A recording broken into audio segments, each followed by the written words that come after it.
আজকে কি বানিয়েছি, লোটাস পন্ড বানাইনি, কমপ্লিট হয়নি, সো এই যে বানাচ্ছি। অ্যান্ড এই যে এই ক্লে শক্ত হয়ে গিয়েছে, তারপরে এই যে এখন আমি বানাচ্ছি।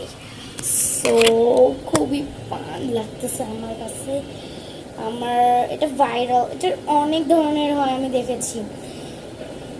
আজকে স্ক্রল করতে করতে আমি দেখলাম আর এত প্রিটি লাগলো, আমি তাদের প্রিন্টারেস্টে দিলাম। প্রিন্টারেস্টেও এত সুন্দর ছিল। অ্যান্ড আমি অনেককে দেখেছি বার্নিশ দিয়ে বানাতে, বার্নিশ রেজিন, বাট আমার কাছে দুটার একটাও নাই।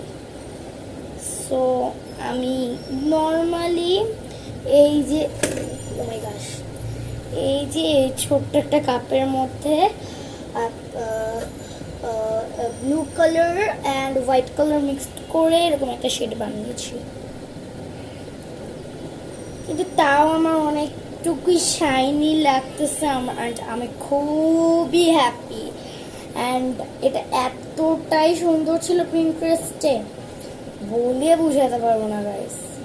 সো এই যে বানাচ্ছি। সো ফুল বানিয়ে আপনাদের সাথে, ফুল বানিয়ে বসিয়ে আপনাদের সাথে দেখা হচ্ছে।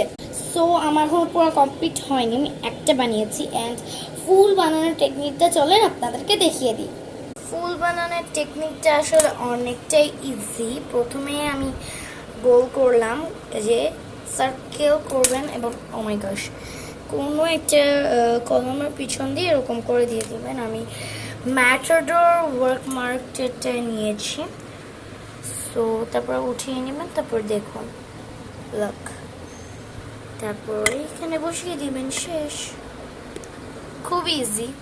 ওকে, তারপরে করে শেষ করে দেখা হচ্ছে রং করার আগে।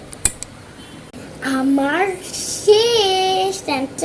উপস আবার, বাট এটা কেমন যে খালি খালি লাগতেছে না, তাই ভাবলাম আমি এদিকে এদিকে এদিকে এদিকে আরো পাতা বসাই এবং আরো ফুল বসাই। সো আমি আবার কমপ্লিট করে দেখা করছি আপনাদের সাথে। সো আমি এদিকে আরো পাতা বসিয়েছি, এখন আমি কালার করব। সো কালার করে দেখা হচ্ছে। সো পাতার রং তো আমার করা শেষ, এখন আমি ফুল বানিয়ে ফুল লাগিয়ে রং করে আপনাদের সাথে দেখা হচ্ছে। অনেক কষ্টের পর শেষ হলো আমার লোটাস পন্ড। সো এটা কিন্তু আমি ইনস্ট্যান্ট নুডলসের মুখ দিয়ে বানিয়েছি, জাস্ট লুকিং লাইক আ ওয়াও। সো এই ভিডিওটা এই পর্যন্তই। So tata.